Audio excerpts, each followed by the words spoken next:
तो एक कोल भी था, वो दौड़ के भगवान के पास जाता है, कहता है प्रभु भरत जी मिलने के लिए आए हैं। अरे जहाँ भरत जी महाराज का नाम भगवान सुनते हैं, दौड़ करके इतना बेतहा से दौड़ते हैं कि गोस्वामी जी ने लिख दिया,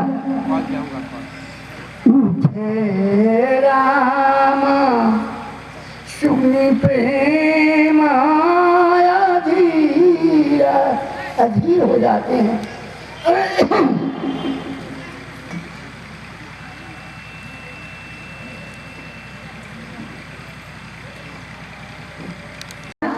अयोध्या के राजमहल में सोई हुई थी। अकस्मात भगवान को ऐसा प्रतीत हुआ कि कोई संत मिलने के लिए आ रहे हैं। भगवान ने तुरंत हनुमान जी को, भरत जी, शत्रुघ्न जी, लक्ष्मण जी को उठाते हैं, कहा चलो बात करना। सदा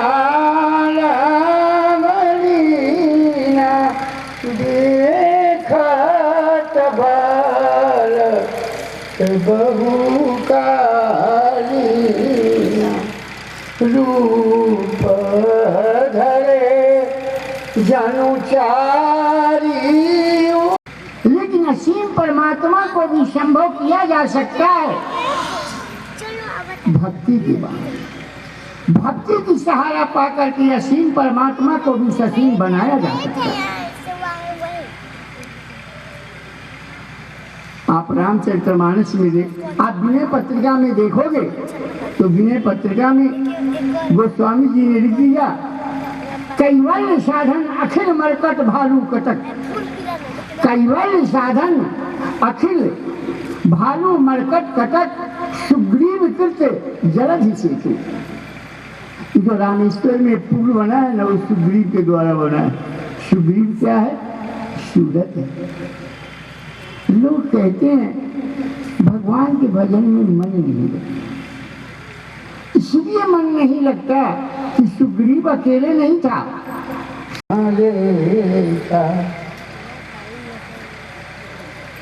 सुग्रीव कृत जो सेतु है, उसमें इतने बंदर भालुओं की सेना है कि वो मूर्ख है जो उसकी गिनती करना चाहे। अर्थात सेना इन्फिनिटी है, अनंत सेना। अब सेना न परमा विशाल ऐसे हुए किनाई जाऊं खाई, कान के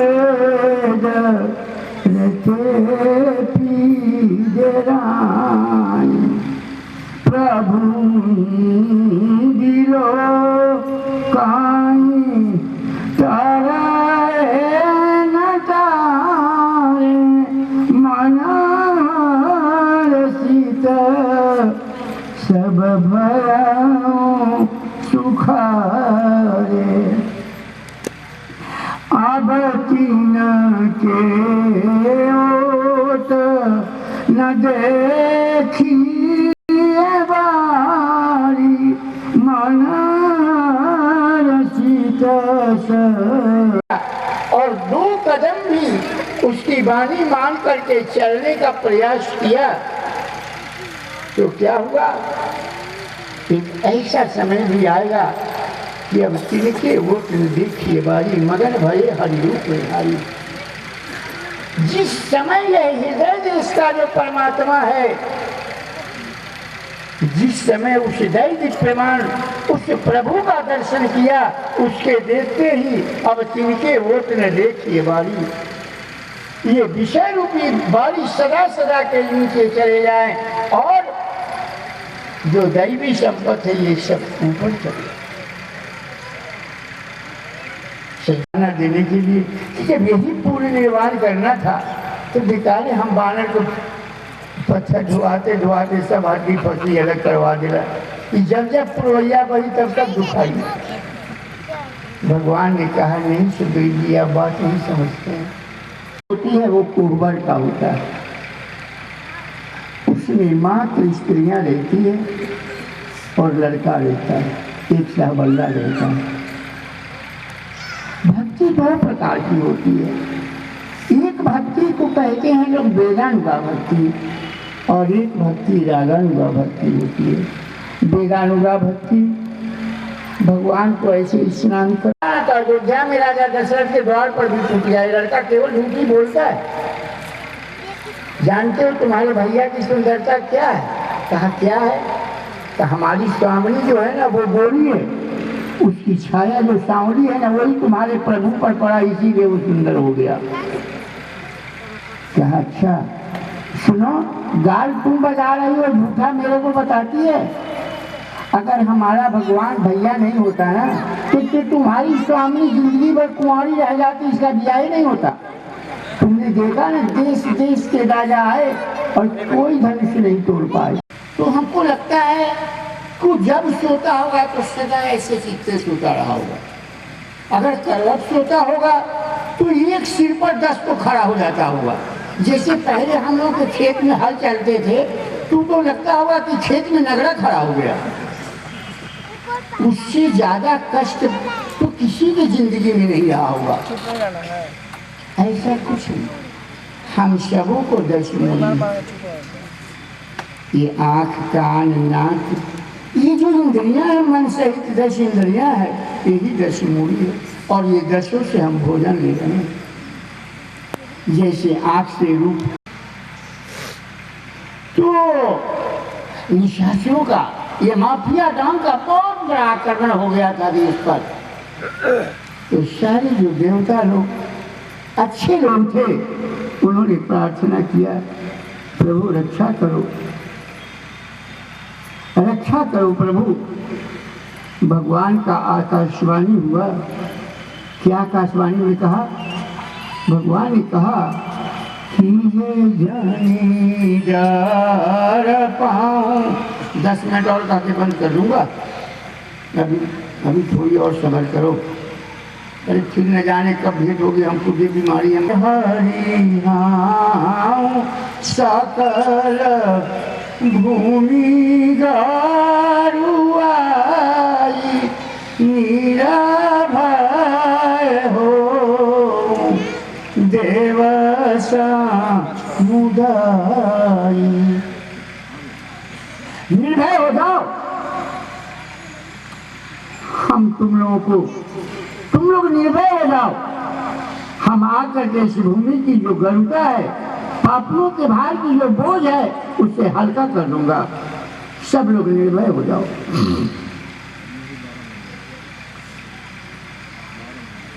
अब सब लोग भजन ये हो गए। अब किसको क्या करना है सब भूल गए, किसी को कुछ पता नहीं। एक बार की बात है कि गरुड़ जी महाराज ने कहा, हर आदमी चाहे हम पापी से पापी क्यों न हो, सब चाहता है कि हम सुखी हो जाएं। कौन चाहता है कि हम दरिद्र हों? कोई नहीं चाहता हो। सब चाहता है हम सुखी हो, हमें शांति मिले। और अंत में सब के सब एक सबसे बड़ा माफिया के पास आप जाओ, हे भाई तुम इतना खून बहाते हो, क्या तू प्रभु की प्राप्ति नहीं है? वो भी कहेगा कि नहीं भाई मैं भी चाहता हूँ, क्या करूँ? अब मैं इतना आगे बढ़ गया हूँ कि मेरे लिए आगे भी गोली है और पीछे भी गोली है। तो करना चाहते थे, फिर आप पकड़ में क्यों नहीं आए? तब कालभूषण जी ने कहा कि हे राजन सुनिए, मैं बताता हूँ। हे जानू पानी धाये मोहि धरना, श्याम गत अरुण कर चरण। अरे तब माय भागी चले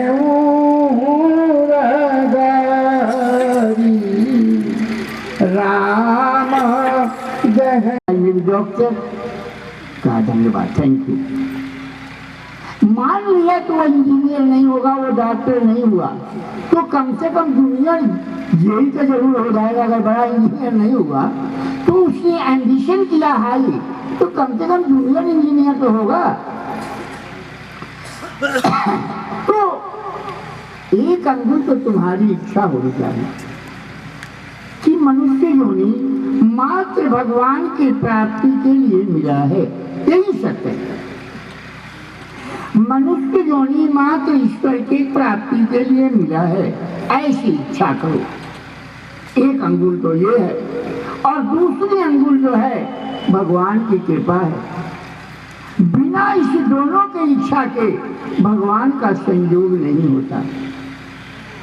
इसीलिए आप देखोगे उखल में बांधने के उपक्रम करने लगे। जब बांधे तो रस्सी जो अंगुल छोटा हो जाए, पसीना पूछे, फिर उसमें रस्सी जोड़ी, फिर बांधे, फिर 2 अंगुल छोटा हो जाए, तो परेशान हो गई। आखिर बांधा तो जरूर, लेकिन उसको बांधने के लिए जब बरसाने से रस्सी आई तो बढ़ गया। कहाँ राधिका जी कहाँ के रहने वाली थी? बरसाने की रहने वाली थी। तो बरसाने से जब रस्सी आई ना तो वो बढ़ गया। कहने का अर्थ ये होता है कि भगवान के बांधने के लिए प्रेम की रस्सी होनी चाहिए। बाहर में देवर्षि नारद खड़े थे। भगवान ने पूछ लिया, नारद जी आज का लीला हमारा कैसा रहा? कहा माफ करो प्रभु, मैं नहीं बता सकता, कि तुम्हारे पक्ष पढ़ने जाए, फिर कौन ऐसा नाच नचाओगे कि मेरे को परेशान कर बजा दोगे तुम।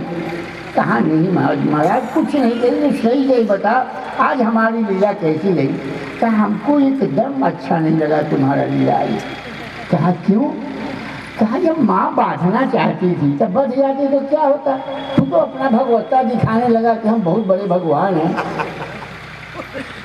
कहा नहीं नारद जी ऐसी बात नहीं थी। माँ बांधती थी, उसके ऊपर से तो बांध रही थी, लेकिन चौथा मधुर का होता है और 5वां शांति का होता है। कहने का अर्थ ये होता, वात्सल्य कहने का मतलब, बहुत लोग हमें शिकायत करते हैं हमारा दूल्हा शराब पीता है, 12 बजे रात के आता है तो मारता है। इसलिए कि आपने अपनी शादी के उस 5 रंगों का सुंदर ढंग से नहीं किया। उसमें वात्सल्य के रंग आपको विवाह के मौके पर ये बतलाया। धनुष तो टूट गया था लेकिन सिंदूर दान नहीं हुआ था, तो क्या लिखा कि अरे रामा सिए शिर सिंदूर देहि उपमा कहीं न जात विधि के। प्रकार से है कि जैसे भगवान राम का जो हाथ है ना वो एक सर्प के समान है, और उनका अगला भुजा जो ये देख रहे हो ये सर्प के फन के समान है। तो अरुणा परा भूख अहिलोभ अंके। मानो भगवान सर्प रूपी पर इस भुजा को लेकर के और चंद्रमा रूपी सीता को सिंदूर दान सिंदूर दे रहे हैं। कैसे? ये कमल जो है भगवान के हाथ इतना लाल